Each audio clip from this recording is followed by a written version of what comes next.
Pourquoi tombe-t-on amoureux? Tomber amoureux paraît souvent mystérieux, presque magique. On croise des centaines de visages, on échange avec des dizaines de personnes, et pourtant, une seule parfois déclenche ce bouleversement intérieur.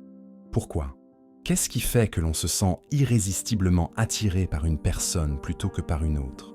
D'abord, il y a une dimension biologique. Le cerveau libère de la dopamine, de l'ocytocine et de la sérotonine, ces hormones du plaisir et de l'attachement, qui transforment la rencontre en expérience intense. Le simple sourire d'une personne peut réveiller en nous une chimie qui nous échappe.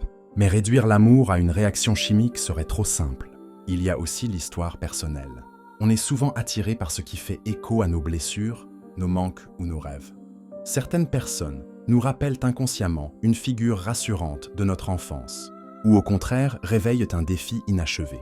L'amour peut être la recherche de ce qui nous complète, mais aussi de ce qui nous confronte. C'est pourquoi deux individus peuvent vivre la même rencontre, et seul l'un d'eux tomber amoureux.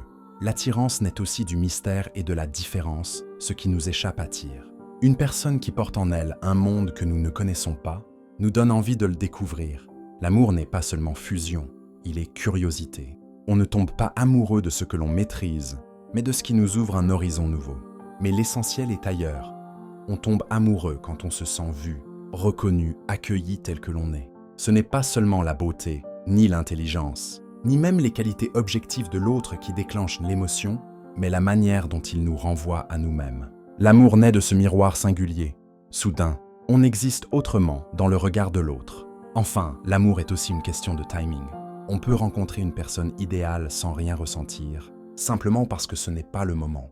Tomber amoureux, c'est souvent la rencontre entre deux chemins de vie qui, à cet instant précis, s'ouvrent l'un vers l'autre. En vérité, on ne tombe pas amoureux par hasard, ni seulement par choix.